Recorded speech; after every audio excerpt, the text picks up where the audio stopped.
মানুষের কাছে 40 থেকে 50 লাখ টাকা পাবে, তারা টাকা দিচ্ছেও না, তারা দোকানের সাইডেও আসছে না, তাদেরকে বাড়ি বাড়ি যাইয়া দাওয়াত দেওয়া হয়েছে এবং আলকাতার কার্ড দেওয়া হচ্ছে।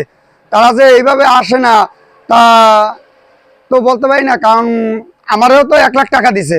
আমি গাড়ি আগে ভাড়া চালাইতাম, আমার বাপেও আমার সুযোগ দেয় নাই যে আমারে গাড়ি কেনার টাকা দিয়েছে 1 লাখ টাকা, আর আমাদের কিছু আসলেও আমি গাড়ি কিনছি, আমাদের এখন পাইবে মাত্র 10,000 টাকা। হয়তো আমি আইতে পারি না দেখে, আমার টাকা ছিল না দেখে আজকে আমি আইছি। এবার যদি আমার না যদি প্রত্যেকটা পোলাপানে বা প্রত্যেকটা ড্রাইভারও যদি আসতো, তাহলে বেচারির তো কোনো কষ্ট থাকতো না, কারণ ঋণগ্রস্তও থাকতে না, আসে না তো। দোকানদারি করে সেই 5 বছর ধরে 5-7 বছর ধরে দোকানদারি করে, যেমন 50-60 লাখ টাকা পাবে এই, এবং এই ধরেন এক সেট ব্যাটারি ধরেন 80,000 টাকা, আমি 10,000 টাকা দিলে ওই 80,000 টাকা দিয়ে সুযোগ দিয়ে দিতে আছে। তারপর এই ড্রাইভারগুলো আসে না, ওই ব্যাটারি নিয়ে হয় গাড়ি গুড়ি বেচছে বাগে, হয়তো এদের সামনে দোকানের সামনে দেখা করে না, নানান অজুহাত দেখা যায়। আজকে এটা অসুখ, কালকে অন্যটা।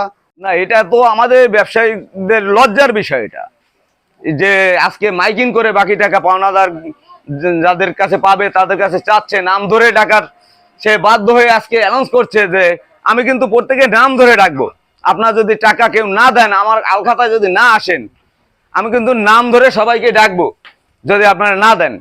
এখন এটা আমাদের কাছে লজ্জার বিষয়। যদি আপনারা যদি দয়া করে কিছু কিছু টাকা যদি দেন, তার পাওনা টাকা যদি 5 টাকা পায় 2 টাকা দিয়ে যান, তারপরও তার ব্যবসাটা রানিং করুক।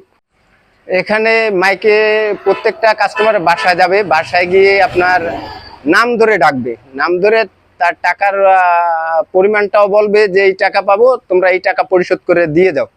এই কারণ হচ্ছে যে সে বাধ্য হয়ে করতেছে। প্রত্যেকটা এখানে অত্র এলাকায় ম্যাক্সিমাম বাড়িতেই, প্রত্যেকটা বাড়িতেই বললে চলে যে প্রত্যেকটা বাড়িতেই কাস্টমার আছে যে মুদির মালামাল অথবা পার্টসের মালামাল নিয়ে বাকি জমা করছে, যে টাকাগুলো পরিশোধ করতেছে না। এক্ষেত্রে দোকানদারের সে সম্পর্কে আমার মামা বাগনা হয়, কিন্তু সে বাধ্য হয়ে এগুলো করতেছে। মাইকিং করে প্রত্যেকটা বাসায় গিয়ে আপনার মাইকিং করবে এবং নাম ধরে ডাকে টাকার পরিমাণটা বলবে, যাতে সে টাকার পরিমাণটা জানে এবং সে টাকাটা পরিশোধ করে।